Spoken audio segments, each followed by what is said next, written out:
இப்போ என்கிட்ட பார்த்தீங்கன்னா TPU ஃபிலமெண்ட் இருக்குது. அதாவது நார்மலாக நம்ம 3D பிரிண்டரில் பிரிண்ட் பண்ணுறது பார்த்தீங்கன்னா PLA ஃபிலமெண்ட்லாம் பிரிண்ட் பண்ணுவோம். ஆனால் இப்போ என்கிட்ட பார்த்தீங்கன்னா இந்த ABS ஃபிலமெண்ட் அப்புறம் இந்த TPU ஃபிலமெண்ட்லாம் இருக்குது. ஸோ இது எல்லாத்தையும் இந்த PLAவோட கம்பேர் பண்ணி டெஸ்ட் பண்ண போகிறேன். இந்த ABS ஃபிலமெண்ட்டும் இந்த PLA ஃபிலமெண்ட்டும் சாலிடாக தான் இருக்கும். ஆனால் அதை கம்பேர் பண்ணுறப்போ இந்த ABS வந்து கொஞ்சம் ஸ்ட்ராங்காக இருக்கும் அப்படின்னு சொல்லுவாங்க. ஆனால் இந்த TPU ஃபிலமெண்ட் இருக்குது பார்த்தீங்களா, இது வந்து ஸ்ட்ராங்காலாம் இருக்காது, ஃப்ளெக்சிபிளாக இருக்கும். அதாவது இது வந்து சாலிடாக இருக்கும் இல்லையா, இது வந்து ஃப்ளெக்சிபிளாக இருக்கும். உங்களுக்கு இந்த ஃபிலமெண்ட்டை பார்த்தாலே தெரியும் எவ்வளோ ஃப்ளெக்சிபிளாக ரப்பர் டியூப் மாதிரி இருக்குது பார்த்தீங்களா. வேற இந்த ABS ஃபிலமெண்ட் PLA ஃபிலமெண்ட் பார்த்தீங்கன்னா பெண்ட் பண்ணால் அப்படியே உடஞ்சிரும். அந்த இடத்துல அப்படியே உடஞ்சி நமக்கு தனியாக வந்துடும். ஆனால் இது நம்ம எவ்வளோ தான் பெண்ட் பண்ணாலும் அப்படியே ரப்பர் டியூப் மாதிரி அப்படியே ரொம்ப ஃப்ளெக்சிபிளாக இருக்கும். இதில் பிரிண்ட் பண்ணுறதுக்காக நம்ம ஸ்லைஸ் பண்ணோம் இல்லையா, அப்படி ஸ்லைஸ் பண்ணும்போது இதோட செட்டிங்ஸ் மாற்றணும். அதாவது இந்த ABS ஃபிலமெண்ட் இருக்குங்க பார்த்தீங்களா, ஃபிலமெண்ட்ஸ் டைப் இருக்குது பார்த்தீங்களா, இதை கிளிக் பண்ணிவிட்டு ABS ஃபிலமெண்ட் எல்லா ஃபிலமெண்ட் டைப்பும் இருக்கும். நமக்கு வந்து ABSும் TPUம் அப்படி செலக்ட் பண்ணிவிட்டு அப்புறம் நம்ம ஸ்லைஸ் கொடுக்கணும். இப்போ நான் பார்த்தீங்கன்னா பெங்கி அப்படின்ற மாடல் இருக்கு இல்லையா, இதுதான் நான் வந்து ஸ்லைஸ் பண்ண போகிறேன். ஸ்லைஸ் பண்ணி பிரிண்ட் பண்ணி டெஸ்ட் பண்ண போகிறோம். இது பெங்கினா என்னன்னா, இங்கே இருக்குது பார்த்தீங்களா ஒரு கப்பல் மாதிரி, இதான் பார்த்தோன்னா பெங்கி மாடல் அப்படின்னு சொல்லுவோம். இந்த மாடலை வச்சு 3D பிரிண்டரோட அக்யூரசி டெஸ்ட் பண்ணுறதுக்காக யூஸ் பண்ணுவாங்க. அதாவது புதுசாக 3D பிரிண்டர் வாங்குறோம்னா அந்த 3D பிரிண்டரில் எவ்வளோ அக்யூரேட்டாக பிரிண்ட் ஆகுது அப்படின்னு டெஸ்ட் பண்ணுறதுக்காக தான் இந்த ஒரு மாடலை டிசைன் பண்ணியிருக்காங்க. நார்மலாக அதை PLA ஃபிலமெண்ட்லாம் போட்டு டெஸ்ட் பண்ணுவாங்க. ஆனால் நம்ம 3 ஃபிலமெண்ட்டுக்கும் இதே மாடலை யூஸ் பண்ணி டெஸ்ட் பண்ண போகிறோம். இப்போ இந்த பெங்கின்ற மாடலில் என்ன இருக்குது, இதை வச்சு எப்படி ஒரு பிரிண்டரோட அக்யூரசி டெஸ்ட் பண்ண முடியும் அப்படின்னா, இந்த மாடலில் எல்லாமே இருக்கும். ஃபஸ்ட்டு பார்த்தீங்கன்னா ஹேங் ஓவர், அதாவது படம் இல்லை, இது வந்து ஓவர் ஹேங்கிங் இருக்கு இல்லையா, பீம் மாதிரி, அதாவது எந்த ஒரு சப்போர்ட்டும் இல்லாமல் மேலே அந்த இடத்துல பிரிண்ட் ஆகுது இல்லையா, அது இருக்கும். அப்புறம் சிலிண்டர் ஷேப், அதாவது சிலிண்டர் ஷேப்பில் இருக்கு இல்லையா, அதை வச்சு நம்ம சர்க்குலாரிட்டி, இந்த பிரிண்டரோட சர்க்குலாரிட்டி எப்படி, சர்க்கிள் எவ்வளோ அக்யூரேட்டாக வருது அப்படி டெஸ்ட் பண்ணிக்கலாம்.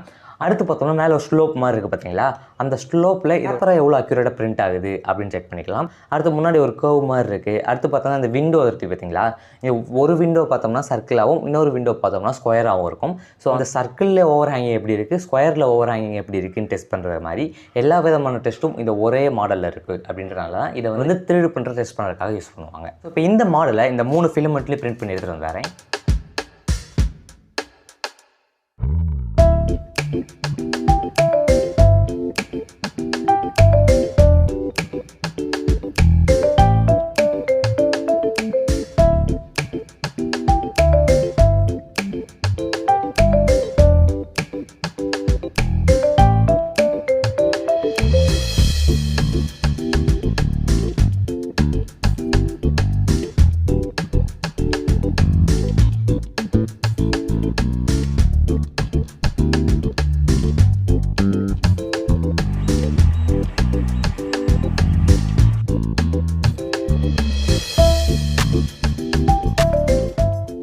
இப்போ இந்த 3 பெங்கியும் எடுத்துகிட்டு வந்துட்டேன்.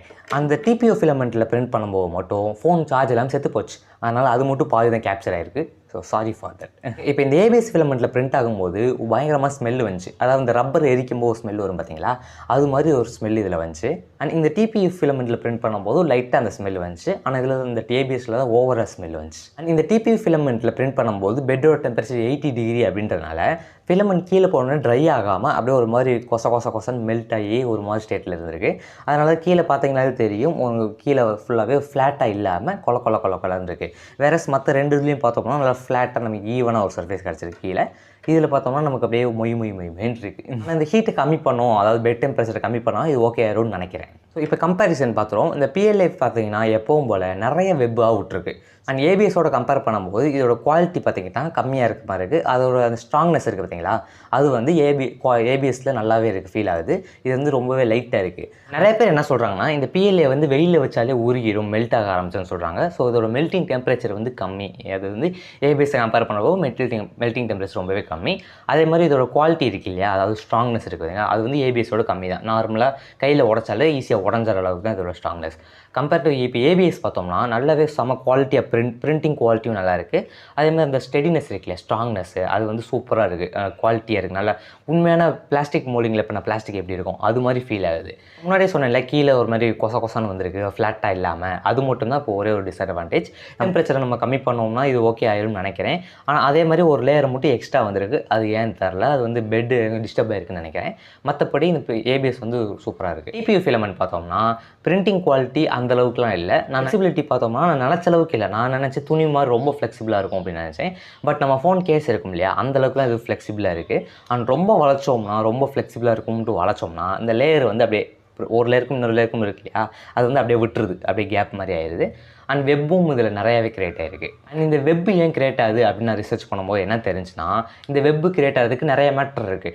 என்னென்னா, இந்த ஃபிலமெண்ட் வந்து 1.5 வருஷம் ஆச்சு நான் வாங்கி.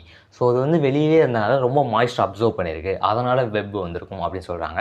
அது மட்டும் இல்லாமல் இது வந்து ரொம்ப ஹீட்டு, அதாவது ஃபிலமெண்ட் வெளியே வந்தோடனே ட்ரை ஆகாமல் ஹீட்டாகவே இருந்துச்சுன்னா அந்த நாசில் ஓரத்துலேருந்து அடுத்த இடத்துக்கு மூவ் ஆகும்போது அந்த வெப் அப்படியே வந்துடுது. அண்ட் இன்னொன்று பார்த்தோம்னா இந்த பிரிண்டரோட ஸ்பீடு, அது மாதிரி நிறையா ஃபேக்டர்ஸ் சொன்னாங்க.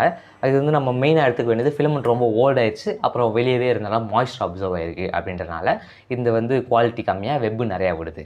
ஸோ மாய்ஸ்டர் அப்சர்வ் பண்ணாமல் இருக்கணும் அப்படின்றக்காக தான் ஃபிலமெண்ட்டோட இந்த சிலிக்கா ஜெல்லுன்னு தந்துடுவாங்க. அது வந்து ஃபிலமெண்ட் அப்படியே ட்ரையாக மெயின்டைன் பண்ணும். ஸோ இதை போட்டு நம்ம ஜிப்பில் கவருக்குள்ளே போட்டு வச்சாலே நமக்கு ஓகேவாக தான் இருக்கும். பிரிண்டிங் டைம் பார்த்தோம்னா 3மே ஒரே சைஸ் தான், ஆனால் பிரிண்டிங் டைம் மட்டும் 1 நிமிஷம் தான் டிஃப்ரென்ஸ் வருது. இது PLA வந்து 34 நிமிஷம், இது 35 நிமிஷம், இது 36 நிமிஷம் அப்படின்னு பிரிண்டிங் டைம் வந்துடுது. இப்போ பார்த்தோம்னா ப்ரைஸ், அதாவது இந்த ABS ஃபிலமெண்ட், இந்த PLA ஃபிலமெண்ட், இந்த TPU ஃபிலமெண்ட்டில் எது ப்ரைஸ் கம்மியாக இருக்கும் அப்படின்னு பார்த்தோம்னா, இந்த PLA ஃபிலமெண்ட் இருக்குது பார்த்தீங்களா, இது வந்து 1 kg வந்து 800 தான். ஓகேவா, 800 வந்து நார்மலான ப்ரைஸ். ஆனால் இந்த ABS ஃபிலமெண்ட் இருக்குது பார்த்தீங்களா, இது வந்து 1 kg வந்து 900லேருந்து ஸ்டார்ட் ஆகுது. ஓகே, இது ரெண்டுமே ஓகே தான்.